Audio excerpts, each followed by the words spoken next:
Hello my dear students and parents, आप सभी कैसे हैं? क्योंकि ये तो आप सभी को अब पता चल गया है कि नीट यूजी 2025 का रिजल्ट अगले कुछ घंटों में, मान के चलो कि 24 घंटों से 48 घंटों में आ ही जाएगा। और लगभग जो समय रहता है वो शाम का ही समय रहता है जब एनटीए रिजल्ट अनाउंस करता है 4 से 5 बजे का, तो रिजल्ट तो आने ही वाला है। अब आप सभी के दिमाग में एक दूसरा जो सबसे बड़ा क्वेश्चन चल रहा होगा वो ये है कि स्कोर और उसके साथ साथ ऑल इंडिया रैंक।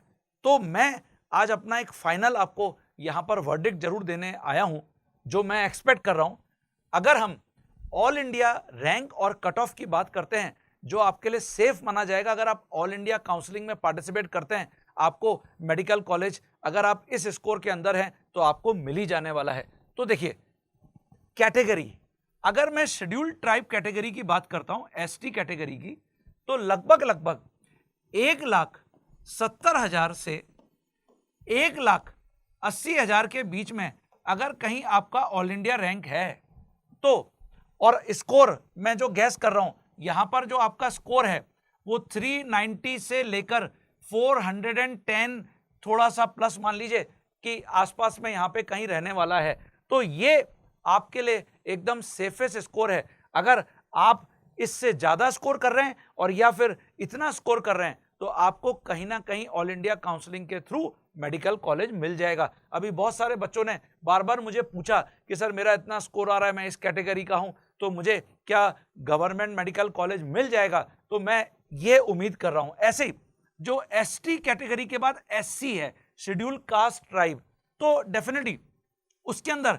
मैं ये मानता हूं कि 1,35,000 से कहीं ना कहीं 1,45,000 के बीच में आपका ऑल इंडिया रैंक रहेगा। और जो कट ऑफ है, स्कोर जो मान सकता हूं मैं, वो 440 से 450 के आसपास आपका यहां पर स्कोर रहेगा। तो फिर आप ऑल इंडिया काउंसलिंग के थ्रू अगर कोई medical college, government medical college, MBBS लेना चाहते हैं तो डेफिनेटली आपके लिए एक सेफ स्कोर माना जा सकता है। उसके बाद ईडब्ल्यूएस कैटेगरी, जो ईडब्ल्यूएस कैटेगरी है उसमें मैं मानता हूं कि लगभग अगर आपका स्कोर ये आ रहा है ईडब्ल्यूएस कैटेगरी के अंदर 540 से लेकर 550 के आसपास, तो आपका जो ऑल इंडिया रैंक है वो 540 से 550 के बीच में, ये मान के चलो कि आपका 28,000 29,000 इसके आसपास लगभग रहने वाला है।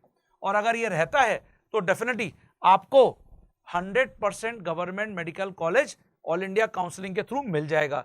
इसके बाद हम ओबीसी और अगर जनरल कैटेगरी की बात करते हैं तो बहुत ज्यादा डिफरेंस यहां पर रहता नहीं है।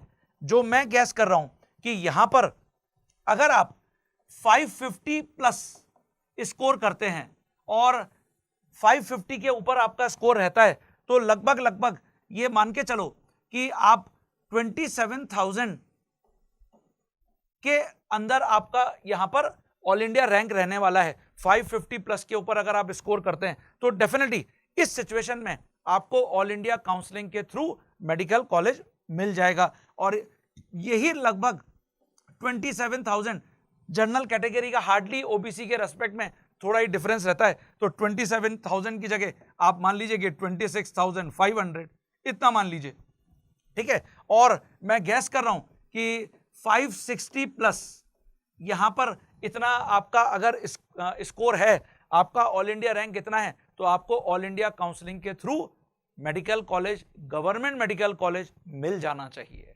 तो ये मेरा फाइनल एक परसेप्शन है, वर्डिक्ट है, जो आपके रिजल्ट के आने से पहले मैं गैस कर रहा हूं कि अगर आप कहीं ना कहीं इस ऑल इंडिया रैंक पर आते हैं और इतना आपका अगर स्कोर आ रहा है तो ये दोनों चीजें लगभग मैच करेंगी और आप एक सेफ जोन में रहेंगे अगर आप ऑल इंडिया काउंसलिंग में पार्टिसिपेट करते हैं।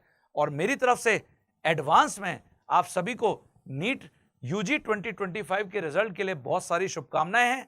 और ऑब्वियसली जब रिजल्ट आएगा उस दिन तो अपन बातें करेंगे ही और देखेंगे कि आगे उसके बाद अब आपकी और भलाई के लिए हम क्या कर सकते हैं, किस प्रकार के वीडियो बना सकते हैं जो आपको काउंसलिंग में हेल्प करेंगे, आपको कॉलेज सिलेक्शन में हेल्प करेंगे, और इसी प्रकार के कुछ इंपॉर्टेंट इंफॉर्मेशन के लिए मेरे साथ वीडियो में जरूर जुड़े रहिएगा।